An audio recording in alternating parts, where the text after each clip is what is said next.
Hello, my name is Dr. George Mochocki, and welcome to Introduction to Business Organizations. Today we're going to be discussing, this is a series that you're either taking me online or face-to-face class. I teach at several community colleges, so look me up. Now, today we're going to be talking about, so there's I think 21 chapters.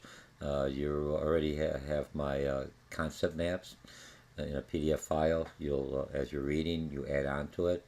We'll discuss this either in lecture. We already discussed this in lectures in the classroom, or what do you call it? Excuse me, in a discussion board in Blackboard course management system. You've been exposed to many of the terms and concepts here through Connect LearnSmart, is the publisher's software or ebook or e-learning that comes with this series we're doing.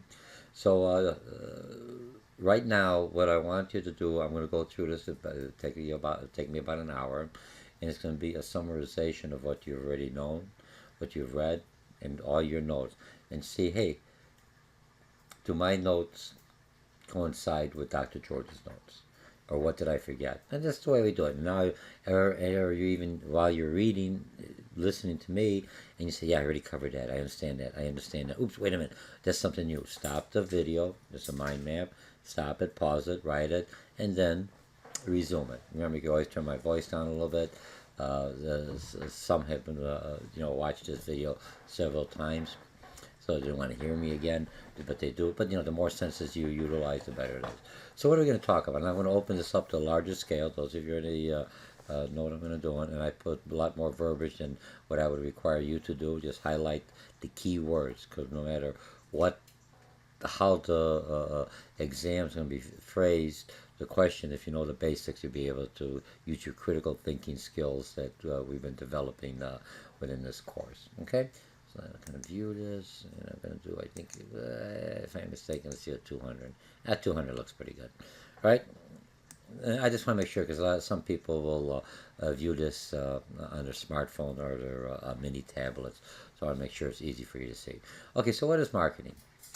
Now, when I look at marketing, for lack of better words, when you read the book, and for those of you who have some kind of knowledge of marketing, marketing is the heart of the communication system between myself, the business owner or entity, to my customers, whether it's to the consumer, the everyday consumer, which we usually would do more mass marketing, or to business to business, which would be more of a niche marketing, more relationship building marketing.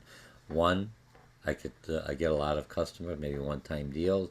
The other, business to business, I get repeat sales, and I get a steady flow of income coming in. Both will give me a steady flow of income, but it's marketing, my communications that goes out.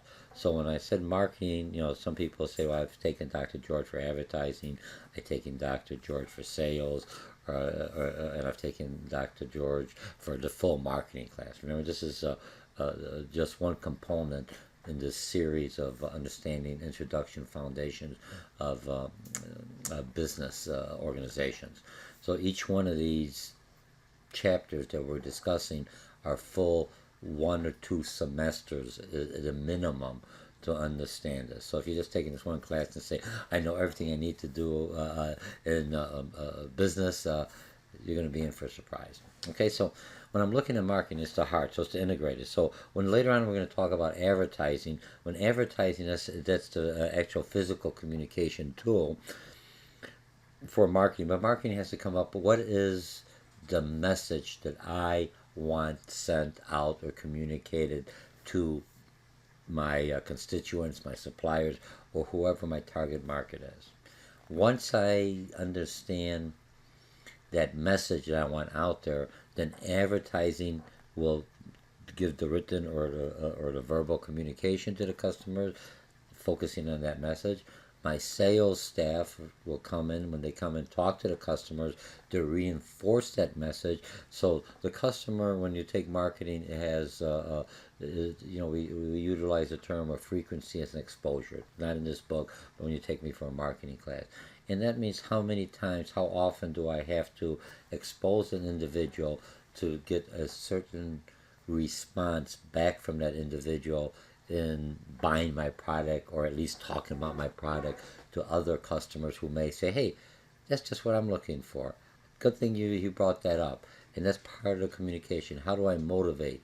How do I stimulate? We've talked a couple of chapters ago, we discussed motivation for employees, but the same conceptual idea of motivating employees with Maslow and hygiene and motivators is transferred over to marketing. Only now, instead of motivate them to do the work, I'm trying to motivate them to spend the money that I paid them to do the work, so they buy my product, and then basically I can buy more supplies, hire more people, and it keeps the economy going. I just tied in the last several chapters. So you see, oh, now that makes sense. Okay, so for marketing to be successful, you have to find a need, and we have to fill it. So there has to be a need out there. Somebody needs something. Like when you look at, if I'm hungry, there's a need. I don't know how to cook, or I don't have time to cook. I will look up, Google it and see, or on my smartphone to see where there's a close restaurant, and then that'll take care of my need. Okay, now set of institution and processes for marketing to be able to exist, for lack of a better word, is creating communication, delivering and exchanging offerings. Remember, here's what I offer, because there's a lot of competition out there, other similar products. But what's the value that I add? And then a lot of time it could be real value, or it could be perceived value. Why does everyone want an iPhone instead of a Samsung? It's perceived that iPhones are cooler, perceived that iPhone is a different status. Why do a lot of people want Blackberries, even though people say Blackberries,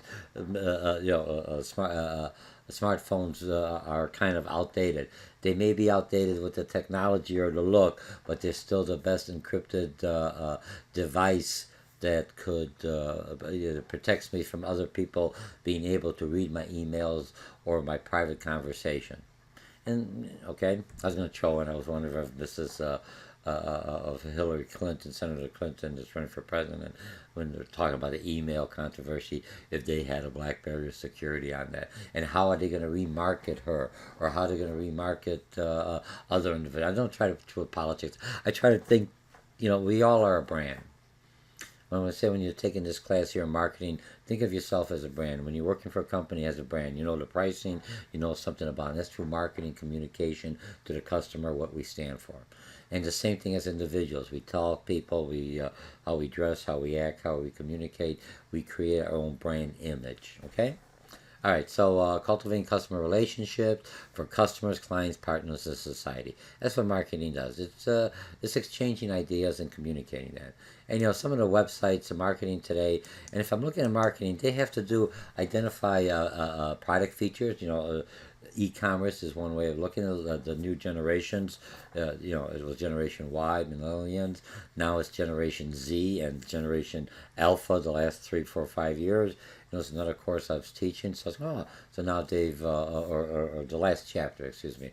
The last chapter in this book, when they're talking about motivating different generation. So it added in there. So somebody came up with the 2 new generation. How am I going to market to them? What is the technology is going to be completely different? They may, they may think email. Who the heck emails? That's old fashioned. It may be a whole different way of doing it going forward. But marketing is that flexible. We still got to communicate to the market that we're targeting. So identify product features. That's what the websites do. Find the best prices, question sellers. You have blogs and social networks. A lot of companies, a president, everyone has a blog, so they can communicate whether they're responding to the blog, or they have a staff of individuals that are sending the message, or the brand message to the individuals. Who knows? And once in a while, you do actually have the individual in there. I'm not saying that they don't.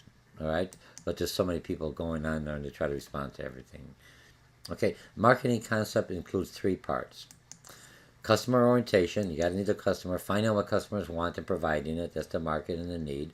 Service orientation, customers want to be serviced, making sure everyone in the organization is committed to customer satisfaction. From the person bagging, anyone's doing, even cleaning the office. Because when a customer comes, the atmosphere. I'm talking about high quality. I'm going to a restaurant. If you see dirt and stuff there, you may say, "Oh, this is dirty. I wonder what the kitchen is like." Okay. Profit oriented, like it or not, I'm a business. Even for nonprofit, they have to make the contributions have to be used wisely and expenses have to be controlled so they could utilize that money to help their cause. Okay, so profit focusing on goods and services that will earn the most profit. Okay, same thing when you're looking at which jobs or which tasks I want to do, you're looking at what's the reward for that. Okay, both profit and nonprofit organizations. Okay, when you look at CMR, customer relationship management, and this is something important because even if I'm a small business, medium business, or larger business, or even when I'm dealing with other departments within my organization, because it's larger or medium, those are my internal customers. They pay me internally with function numbers versus cash, but it's just as good, or credits for lack of better words. Customer relation management, learning as much as you can about the customers, doing what you can do to satisfy or exceed their expectation, so they come back and buy from me. Okay, or now something. All right, let's do it this way. Organizations seek to enhance customer satisfaction, building long-term relationships. When the author talked about or the book, and even research is showing that it's up to 5 times more costly to find new customers than it is to maintain the old one. It's no different if you look at your own relationship with your loved one, if you're married, or with your partner or whatever, or your friends or anything else. Uh, uh, it's easy to say, "I still love you." It's easy to say, "How are you doing? You're doing a great job," than to go out and find a new person, a new mate, or anything else. Because then you have to be nicer, whiner, and dine 'em. I'm just kidding. All right, I'm going to bring a little humor into the mix. But when I'm looking at statistically, customers that come to me, they buy my product. Look, if you go to McDonald's, Burger King, Target, Macy's, Bloomingdale's, wherever you're going to, if they treat you properly, you're going to come back. If you had a bad experience, you may give them one more chance. Second experience, you can just avoid them completely. And then after a while, the customers ain't coming, then there's no more business. So when you're working in retail, you may sometimes get upset with the customers, but if it wasn't for the customers, you wouldn't have a job. Okay, remember, it's a customer relationship. Just think that in your mind. Even when you're a business owner, when you see employees treating customers wrong, be careful because it's word of mouth. Word of mouth nowadays in social media, and it could go like that, viral, as they say. Okay, today's firms like Priceline, Servicity, use CMR. They allow customers to build a relationship with the suppliers. Okay, now emerging mobile markets, digital technology to continue to grow. So if I look at this, when I look at the consumer demands are expected to rise in this area. Consumers now want to interact anywhere and anytime. Remember, I'm going a little slower than normally, but you could always stop me, add on. Just don't. You could read it if you're good, but a lot of times if you could write it, the more senses you utilize, the better you'll remember. The higher probability you'll be able to retain it when you need it for the exam. And a lot of this information here is going to be for your paper. You're going to be writing up for me, my feasibility paper. Okay, consumers want to interact anytime, right? Right, technology, and that gives me that option. I want to use information, new ways to create value for them. Tell me everything else. I can compare right there. Or I'm in the store, tell me where the sales are, or notify me when you have the sale. For me, consumers expect personalized experience. I will only notify you on items that you bought or similar items, not everything in the store because you have no interest unless you note it or update your profile.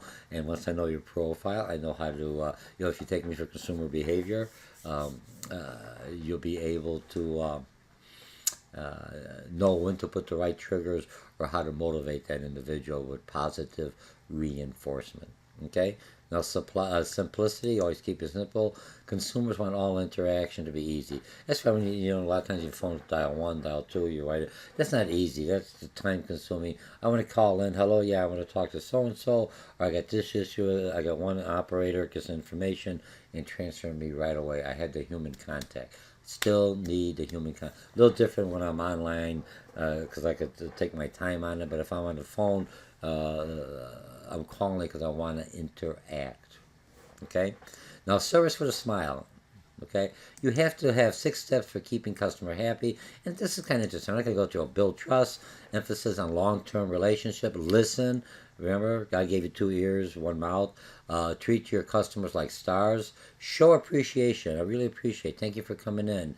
I know you didn't buy anything, but thank you anyway. Maybe next time I could satisfy. Maybe you could find something. In a few weeks we're gonna have a sale. I noticed you're looking at this thing.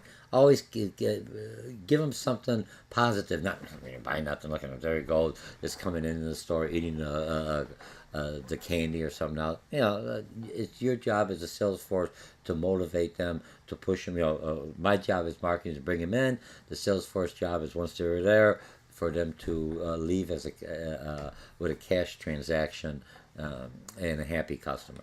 Okay, cost acquiring new customers, and we already talked about that. 4 areas of U.S. Marketing. You have production area. I'm not going to go into this. Selling, marketing concept, and customer relationship. Where we're really at now is CNR, customer relationship.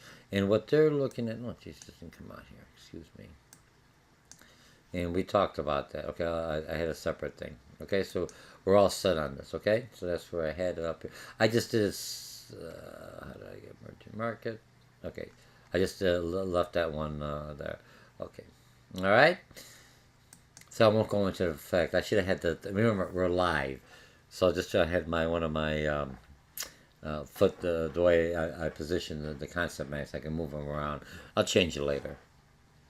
Look, you're going to be doing a presentation for me. Either in the classroom, we're going to be recording, or if you're taking me online, you'll be doing the YouTube similar to this. Everyone's got a face camera. You have, I see a lot of movies and everything else. You just put yourself up.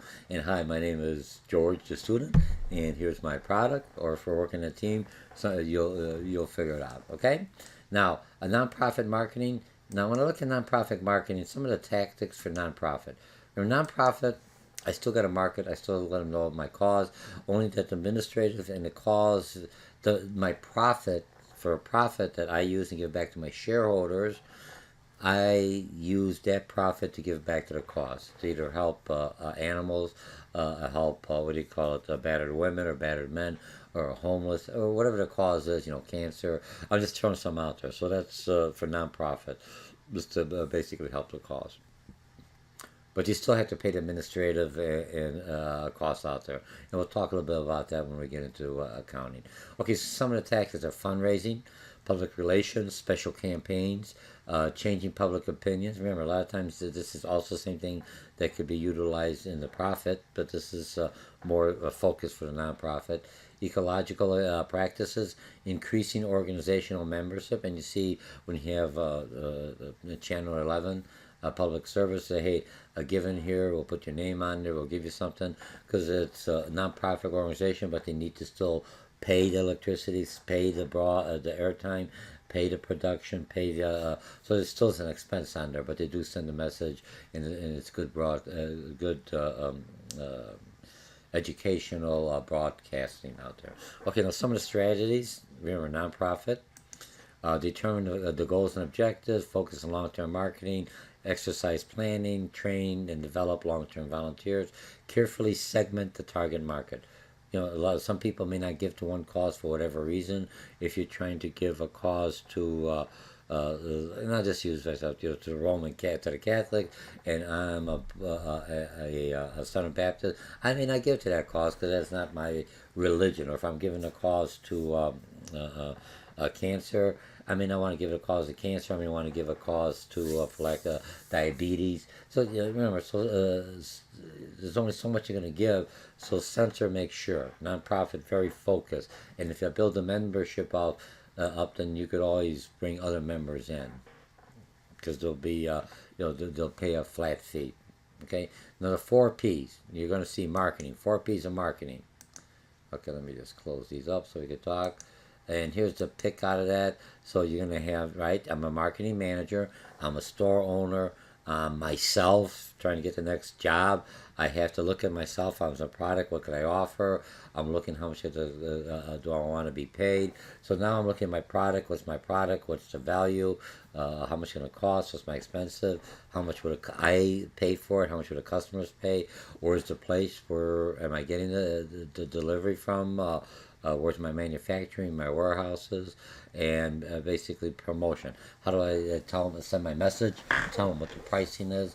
I'm in an area, I'm just new, and people, so they're aware that I'm out there, and I have to remind them always in marketing, because if I don't come out there, they'll forget about me. So I give a coupon.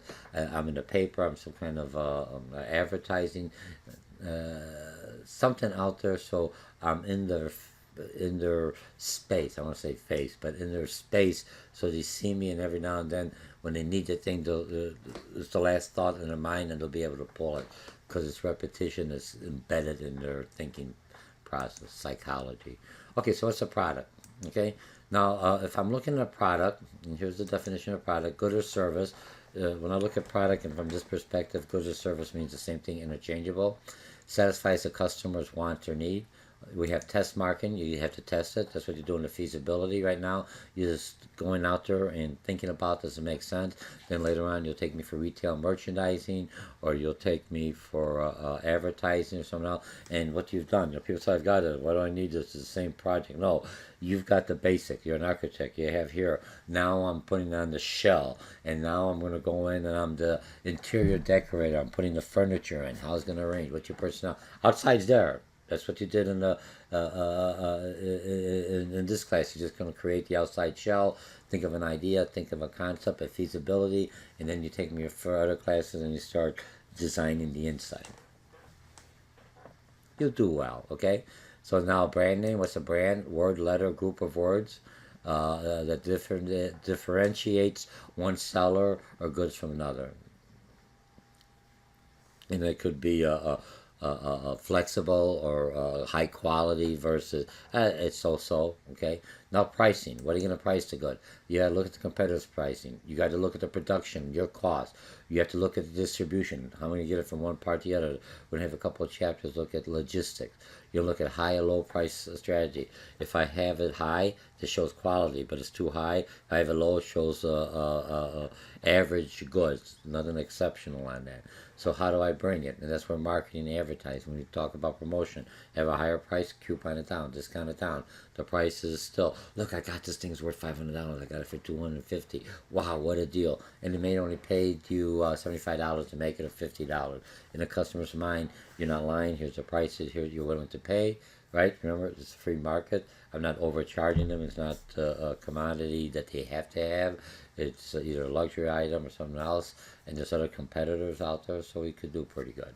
And remember, when I look at marketing, always be ethical, always be fair, because if you look at what happened with Volkswagen, if you look at what happened and we'll talk about Volkswagen or Nike when they had their shoes, the runner from Kenya was running a race, and then the insult came out, and he lost. He won the race, but he didn't beat the world the time by a couple of seconds, and maybe that slowed him down or distracted him, so he didn't have the momentum. But look at Nike, didn't do well for the brand. How are they going to recoup with this? What are they going to say? I don't know. Maybe it'll be interesting to watch. Okay, now where are you going to place the product? You're in the four please. You're going to have the middleman, and that's the distribution, logistic, or the warehouses or store. Am I making it or I'm bringing it in? Because getting products to the consumer is critical. And then we're going to talk about promotion. And then part of promotion is promotion. All techniques that sellers use to inform about their product and motivate them to purchase their products. Advertising, personal selling, public relations, sales promotion. I think I said here was all techniques sellers use to inform people about their products and motivate them to purchase them. And then viral marketing is basically strictly someone else talking or out, what do you call it, communicating that this product is the best without you knowing that they're being paid for it. Okay? All right, so now let's go. Now, perfect promotion. Get customers emotional about your product. And remember, nonprofits do a good job, or when they're looking for that. I'm sorry, I just want something to drink. Because emotions, if I get them emotionally involved, that's like the glue that'll keep all the my messages, my products, my value, because that emotion will lock it together. Okay, make your product built to love. I use emotion-led in advertising. Not manipulated, but emotions to get them feeling. When you look at charitable contributions, they do that. They see someone that's in dire need, and in your emotion, I really want to help. But the picture may be there, the dire need, but you have to look at the administrative costs. And those have had me before in ethics, because if the administrative cost is 90% and only 5% goes, that's the company's in dire need. You need to have about like 10 or 15% administrative costs and 85% to 80% going to help the cause. Be a likable person. I'm trying to do that. Most of us are in retail. Having confidence, being intriguing, without being overpowering, show interest in others, be enthusiastic and respectful. Now, market research, you have to analyze the market first, because I have to understand what's in the market, what my competitors doing, what's my customers like, who are my customers, what's their social life, what's the economic structure, what's their lifestyles, what's changing, what's on their mind. And once I analyze the markets to determine the challenges, opportunities, we're going to talk about the SWOT in the next chapter, finding the information needed to make good decisions, identify the products and consumers using them, so they use them now and come back in the future. I'm looking at sustainability in the market for my brand, that people buy, use it, and or tell other people this is the best brand in the world. Look what it's done for me. It's helped me, and now they'll come back. One-time deals a fad. When I teach retail merchandising, a trend is a little better, maybe 2 or 3 months, but I want a long term. I want that classic. I want people coming back. And then it depends on your business, but your researchers say, here's what's changing. You're not changing quick enough. Here's what your customers, your clients want, and now you have to adjust to it. Okay, 4 steps in marketing research: identifying the problem, collecting research data, analyzing the data, and choosing the best solution to implement it. Those are the 4 steps. I'm going to go use them all separately now, because it'll be easier for you when you come around here. Okay, defining the problem, because there's a lot here. Okay, what's the present situation? What are the alternatives that I have? What information I need to make sure I can make a good decision? How should the information be gathered? Okay, now, collecting the research data. Secondary data, stress it right now in your small business or anything. If I could get majority of my information, secondary data, my cost is less expensive, maybe more credible, not specifically to my question, but pretty darn close, where it costs me pennies on a dollar, or like 1,000 names or some very little cost. So that is I always utilize secondary first, and now I understand, or I think I understand the market, and that's when I use my primary data and do the surveys and everything else. So let's go into secondary data. Existing data that has been previously collected, sources like government, incurs no expenses, usually easily accessible. Data doesn't provide all the needed information, everything I said. Now, primary data, in-depth information by marketers for their own research, or business owners to collect primary data.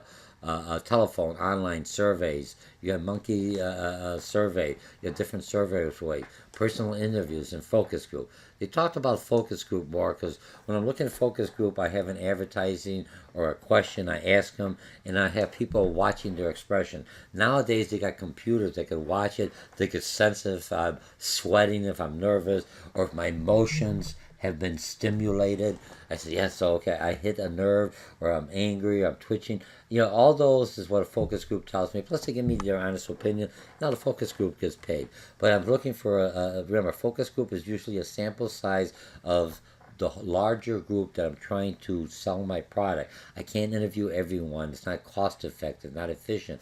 But I get a different variety, different ages, lifestyle, and I bring them in, and I could kind of get a good feeling, depending on the confidence level. Usually fairly well. I could be wrong, but 90% of the time they're fairly on target. A focus group who meet under direction of discussion leaders to communicate opinions. Okay. All right. Now, I got the data, researched the data, went to the focus group. What I'm going to do with all this information? You gathered it. What are you going to do with it? Think about it. I got to analyze the data. Now I got it. I have everything else. What is it telling me? It's telling me marketers must turn the data into useful information. Marketers must use their analysis to plan the strategies. How could I change? Make recommendations, or say, hey, the data's telling me I'm on course. Let it be. Okay, that's what my GPS tells me, right? Look at it that way. It's something else. It's analyzing constantly where I'm at with road, and it's putting me back on target and telling me to take this detour or go this way, and you'll come back on to the location you're trying to go to. Marketers must evaluate their actions and determine if further research is needed. Looking now, remember, so that's out of when I'm looking at this. Where the heck am I? 4 steps for marketing research, and we're on step number 4. Right? Marketer must analyze. Okay. Implementation is real easy. Put into action. Even if you implement it, make sure it's changing because you did your best job and you did an excellent job creating a plan, the strategic, and now you're live and now you have to make those tweaks. Like you ordered a cabinet and you've measured everything else. You measured here, you measured there, and you try to put it in, but right here it's just a little bit off. Oh, I measured this side, but nothing's perfectly square in the house. This is made out of metal, welded, and even that has some, it'll be pretty right on there. Okay, so when I'm looking at that, I had to make some adjustments to fit it. Got to shimmy it, wiggle it in, or trim a little bit here, but I have to do it. And so I implemented it. Don't say it's going to do well. You look at it to make sure that you do the adjustment. That's through the communication, the feedback with the people that are watching the process. Okay? Now, key benefits. Okay, I got stuck a little bit. ABC. Key benefits of marketing research. Analyze the customer's need and satisfaction, current market opportunities. Look at different strategies. Analyze the process and tactics you're using now. Should I change them? Remember, it's nice to do modifications to do drastic changes. Analyze the reason for goals and achievement of failures. Hey, you're going to mess up. Failures are happening. That's part of business. That's just like risk management. People won't have a job for risk management. Insurance company won't have a job for risk management. It's just a risk management. It happens. Things happen. So what happens when you do it? How do I failed, didn't work out. I'm a business owner. I'm an entrepreneur. I'm a risk taker. I look at it, try to find out what went wrong, and I try it again with modification. Well, I think it'll work this time. It just fell apart. If it fell apart, why did it fall apart? I wasn't talking, I was making faces there. I know sometimes in video it's a little lag time, depending on your software, but it should go smoothly. Okay, ways to find out what consumers think. Conduct informal consumer surveys. Host a focus group. Listen to competitor customers. Survey your own sales force. They hear it every day, and even people in the register on the floor, they hear customers. They know more. We don't tap into them. You don't tap into them. I go, why don't you just ask them? They don't have to. They'll talk. They'll say customers want this product. They think it's ugly. They think I don't have enough room here. Look at them. Talk to your customers. You talk to them. Remember previously, listen to them and respond and say, hey, that was a good idea. Thank you for helping me. And again, I think just thank them. I didn't think about customers. I didn't realize I was doing something wrong. Accept my apologies.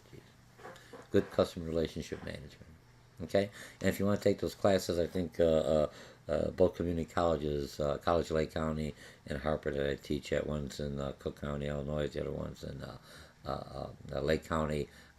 Look up their business social science, ask them, or look up, they both have a business arm that strictly does training for businesses on one-on-one. No credit hours, pays a little bit more, but they'll come to your doorstep or to your office and customize a training program. And you're helping the community. You're paying taxes already for it. It's part of the community. It's a good social responsibility aspect from business to business, and also from consumers to the college that gives you the opportunity to keep your skill sets current.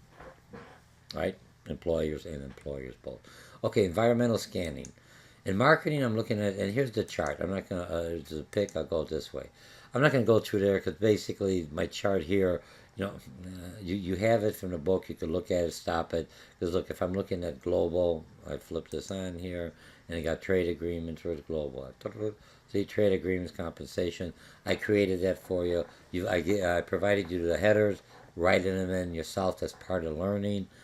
We discussed this in class. You already probably had that all written out. So there's no reason to go through it. You got the chart. Look at it. The whole thing still looks at it. When I'm looking at this environmental forces, it's all looking at where's my place at, what's my product, what's affecting my price, the SWOT, strength, weakness, and opportunities. Strengths and weakness are within the organization, opportunities and threats are outside. I, as a business owner, have to be aware of it. As a marketer, if there's an opportunity, a threat against me, or something that's, and it could be false accusation, I respond through marketing, through advertising, to contain it, or to put my side of the story, or utilize public relations, which is a little more credible than a paid advertising, to convince the general public this is my position, and here's how I see it, and here's what I say through my here's my side of the story. And then you have the two different sides. There's always two sides to the story, and which one's more credible depends on your delivery and your past relationships with your stakeholders, not stockholders, stakeholders. Okay, so you have all the information in there. So, but it all based on price, promotion. Price is a little different depending on the economic condition of a country or a cycle that we're in. Same thing with product. Where are they located? Where does it make sense? Okay. Now, ABCs of marketing, they throw this in, you take sales, same ABCs, always be customer focused. Got it? Because, to a point, I'm a business person. I am very customer focused, I help them out, but they're going to be so obnoxious or disrespectful to my employees. I ask them to leave here, because that's not my type of, this is stakeholder. One person is disrespectful, it shows me my credibility and my determination to provide the best service and be a socially responsible business owner, similar like you are as a customer or a student. Benchmark against the best firms, continuously improve your performance, develop the best package, empower your employees, focus on relationships, and goal achievement is the reward. Okay, business to business or business to consumer. Business to consumer, real easy. All individuals and households that want goods and services for personal use and have the resources to buy them. You're never going to see on a test, you're never going to see consumer to consumer. eBay's consumer. No, eBay's not consumer to consumer. When you're selling a product, you take the role of a business person. And I'm bidding on that, I take the role of a consumer. You see what I'm talking about? So there's no consumer to sell. The minute I'm selling something, it's the role or the attributes of what I would call the business functionality. All right, now so this one is business selling to consumer. This other one is business selling to business to business. My background is business to business, but as I said before, from a marketing perspective, I'm marketing to businesses. But for me to add that value added, I understand my customer, my business to business clients, which are residential customers or consumers. So if I'm selling Pepsi to Jewel or not Dominic St. Mariano's or to Walmart or whatever, or Target, I'm trying to hit them all so they don't say, oh, your favorite for one. I shop at all of them, wherever's on sale. I'm an American shopper. Come on. So when I'm targeting them, I'm trying to say buy more Pepsi. I have to have the price to stimulate. I'll pay for your advertising, for something else in your flyers, as long as you put Pepsi or Coca-Cola, or whatever the name of the brand is, and I'll help you stimulate your market, because they don't need my product if they can't get customers to buy my product. So you see what I mean? So I have to go there, even though I'm not selling to them directly. I'm selling to them indirectly through by understanding my business to business clientele's their customer base better than they understand it. Okay? Let's see, individuals and organizations buy goods and service production to rent, sell, individual marketing, smaller than consumers, more rational. They're not just by, if you look at your logistics or your procurement individual, he's not like by emotion. He or she's basically looking at is the value, does it reach my specification, could it meet my timing, the delivery, does it meet the needs or objectives of my production, or the needs or objectives of why I'm ordering this particular part or service from an authorized vendor. Okay? And individually marketed, smaller geographically, end of use product, consumer. The consumer may use it for one item, and I utilize the concept of toilet paper. Toilet, is the end use of the product. Toilet paper, or wipe your butt with, for lack of better words.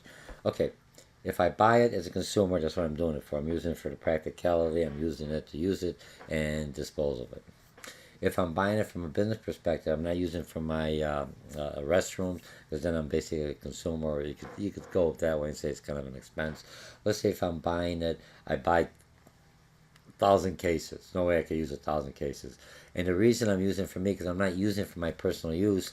I'm selling baskets because college kids are going back to school. Here's a nice welcome to college basket with your toiletry, soap and everything else, shampoo, or for guys a backpack. So I'm putting the toilet paper inside there. So my end use is always, when you're looking, and the reason I use toilet paper is what's the end use of the product will determine whether it's a business to business concept. Remember, because they said I keep on reselling product, I buy it, that's why I don't pay tax on it, because it's a component of my product, which ultimately I get another several components, and ultimately I sell to my consumer as an iPhone or a S or a Samsung S. Kind of nice. iPhone got a iPhone S, Samsung got a Samsung S. Okay.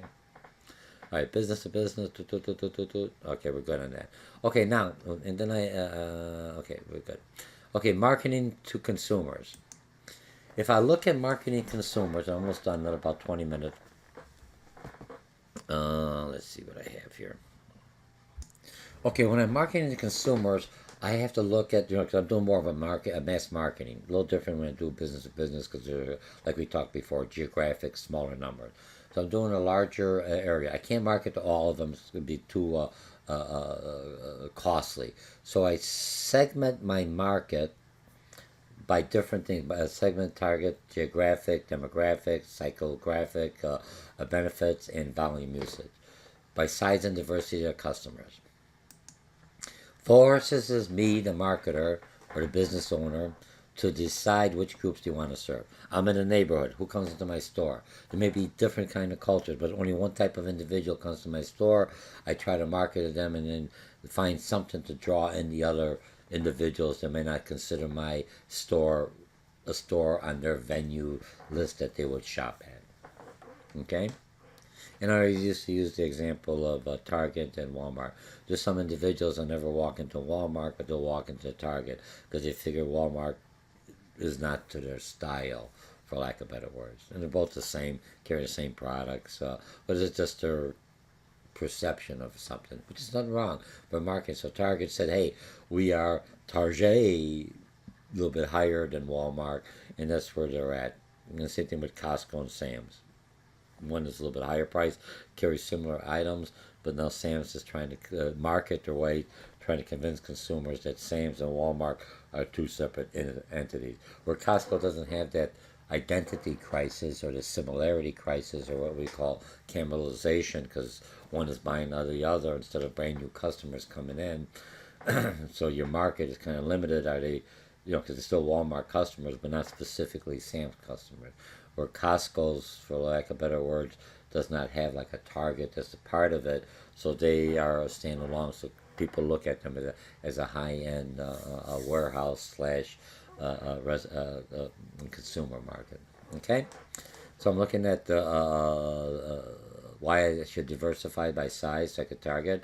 I'm going to segment it by the market, which divides total market into groups with similar characteristics. I'm not stereotyping, similar characteristics, the size and diversity of the consumer market. And one thing I could say, if I'm going in a certain market, I could break down people who have brand new cars. They have different needs than somebody who has a car 5 years or up to 5 years old, another one 5 years to 10. So I could do something like that. There's still individuals, male, female, but they have different needs. One's more breaking down. One just wants to fix it, so they may be looking for a low-cost mechanic. The other one's top of the line because it's brand new. I paid a lot of money for it. This one depreciated. Its value is less, so they don't want to spend as much into it, but still want it to be functional and reliable. Different markets, so I'll sell them a little differently. Okay, now target marketing is selecting which segments an organization can serve profitably, even for nonprofit. Which one's going to pay or give me some cash inflows so I could make my product and pay and reward my shareholders, not not stakeholders, shareholders, for investing in my organization or my business. Okay, geographic segmentation is dividing the market by geographic. It makes sense. You have the city, you have the suburbs, you have by different towns. You're looking at Grays Lake, you're looking at Palatine, you go to Joliet, right? The different you can segment it because depends on the cluster of individuals in that area. It doesn't make sense when one person go to Joliet, drive all the way up to Waukegan or Zion. It's from one end of the state. You're not unless there's a lot of money or a lot of potential for sales, you'd open up a subsidiary out there.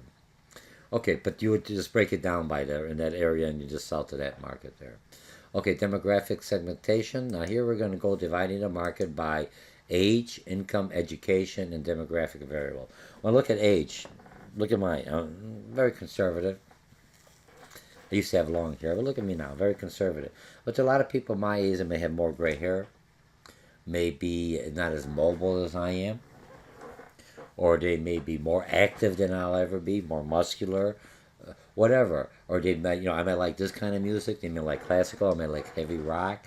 So when I'm looking at age is just giving me general. I got so many people in this age group, and here's some similarities. They all need something, okay? Got certain characteristics that I could break it up and target to them, okay? Now, psychographic, and here I'm looking at kind of dividing the market by group values, interests, opinions. I want to save lifestyle, depends on the author, didn't use it, but you could throw that in there. Okay, now benefits segmentation. Okay, dividing the market according to products, benefits the customers prefers. Volume usage, I could always say that's what Costco's and Sam does. The more you buy, the economies of scale, I could reduce the price by the volume, or I could look at the market. I'm not going to open up, I may have a little store, but do I expand to a larger store? Colleges do the same thing. When they have their extension site, they're small, offering a variety of classes, community college. I teach at community colleges, so I understand how they're doing. So they're going out there. They start off small. College Lake County, for a fact, started off small in some of their extension sites. Now they're full-blown campuses because the population in the area grew, and it could sustain the full campus with. You could go to one campus and complete your full degree. Is what the issue is when they consider a full campus instead of just an extension site. A lot of four-year university have extension site, certain degrees that are profitable, and there's enough customers or students in that area, they'll offer that degree program at that site. If not, you have to hit several extension sites or go to the main campus. Okay? and then segmenting graphs. And here's basically if I'm looking geographic, Northwestern, demographics, age, male, female, and broken down 11 to 18, 19 to 34 is in the same age what they consider out of the teenage age. It still has the same likes and dislikes. Schools, so this was pretty good. And the other one is when I'm looking at the benefits, comfort, health, luxury, psychographic personality values. Oh, there is lifestyle on there. Okay. Okay, now marketing to small segments, real quickly. You have niche marketing is identifies small but profitable market segments designed to find products or for them. One-to-one marketing, that's usually sales, developing unique mix of goods and services for each individual consumer. And if you look at this, a makeup that they'll take a test on your face and they'll be able to analyze and give you just the right mixture of natural, organic protein or vitamins, whatever, to take the wrinkles out of their face. You see how it worked on mine? I'm just kidding. Okay. Now, mass marketing, we talked about that. Developing products and promotion to please a large group of people. Movie industries try to do that. What are people into now? All right. Looks like a lot of never mind. It's kind of scary what's in there. Well, you have the holidays coming up. Okay, relationship marketing rejects the idea of mass production. Remember, in business to business, not mass production. It's one on one. But they're trying to bring that same concept. If you're a small business, what brings customer in? You know them by their first name. They talk to you. They find out about you, and you feel kind of guilty. You want to buy something from them because they're really good people. When I walk into a larger department store or a discount store, it's just large and it's informal. Yes, sir, can I help you? They smile. Hi, have a nice day. They say the same thing over and over 50,000 times. It's like, all right, but you still have to smile. I still kind of feel, they're not mean at me, but it's still different than a smaller store because they're not as busy. They have time to talk to you, and that's what you have to do with business to business. But their largest sales that way. Okay, keys to successful relationship marketing: open communications with your customer. Be frank with them. Stay in contact with your customers through emails, through some of the apps. Trust, honesty, ethical behavior, consistently reliable service. Like it or not, I paid for it. I don't want to come back and get an exchange. Well, we gave you one for it's the time I had to take it apart. I had to drive to the store. My time is worth something. Dr. George, give me a break. Remember, give them good quality. So they say, I brought this and it lasted me.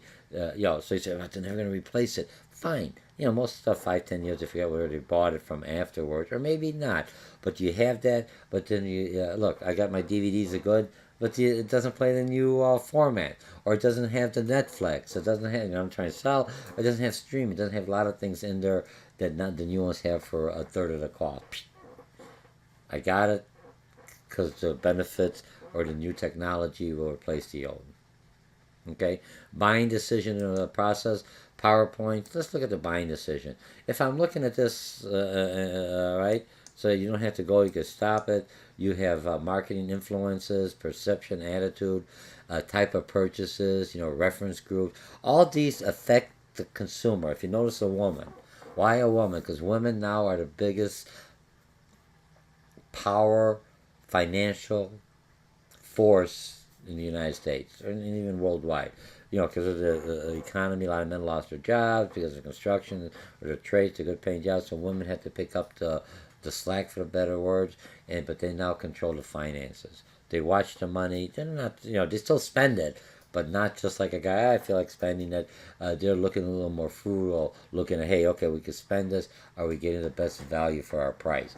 So all this is, you throw this in here, but even for women, all the impact, all the forces are problem solving. So now it's going to happen. So I'm looking at this, the key references I have on here. But here's the decision making problem. We have a whole thing on that. I'll just pass it. You have to understand the problem, not the symptom. What do I want to solve? Where do I find it? You Google or research it, or friends or peer group, alternative, or the doctor or your instructor. Alternative evaluation, you look at it, you purchase the decision, yes or no, You buy it, post purchase, evaluate. Every time I buy something, I go in for something, I see something better, I think, I bring it home and I go, man, I wish I bought the other thing. But then when I look at it, I say, no, I did the right decision.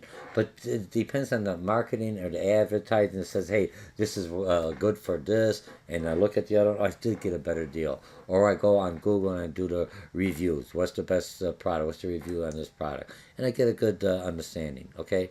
So now my top challenges, marketing can be challenging for both business to consumers or businesses to business because you got brand awareness, the brands that look similar. Social media, let me just move this over a little bit here. Apologize. Social media, converting leads into consumers or customers, budgeting, increasing profit, and this is from the entrepreneur. If you looking where the sources come from. Somebody asked me before, you got this information, where do you get this? You know, it's in a book, it's in everything else, but fine. Some individuals may see it, so here's your source. Okay, business to business. Who are business to business customers? Are manufacturers, wholesalers and retailers, the government's business to business. Good, a lot of paperwork, but it's good to get an account with them. They're always going to be around. Hospitals, schools, and charity. Products are often sold and resold several times before reaching the final consumer. And we talked about that later on.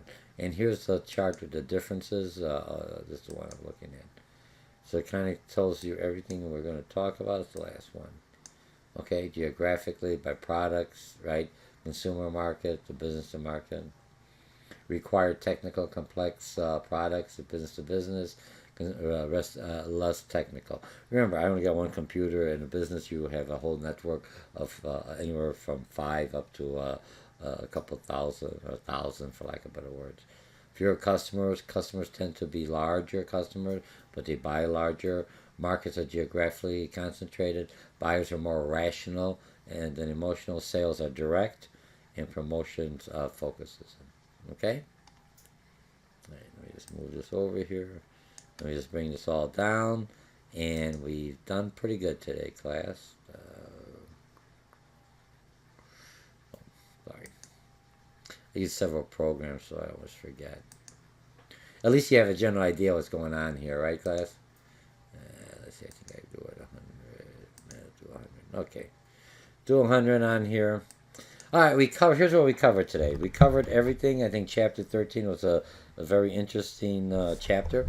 We covered a lot of information. Let me just make it a little bit larger here. Okay. Talked about marketing, customer relationship, areas. This one here, different 4 areas. We're in, and it's nice to see history. I didn't spend time on that. I didn't spend time in the lecture. Let's just go forward because we're more in a relationship. The whole thing's relationship, especially global, different culture with low techs and high techs with relationship attributes. Like it or not, we had to be more relationship. How do I do a perfect promotion? We're going to have that down the road. Find out what customers think. Surveys. Remember, secondary sources is your best and expensive. Then you go to your primary after you have a good general idea. Make sure you utilize these concepts and terms in your final paper. And if I went too quick, stop me, go forward.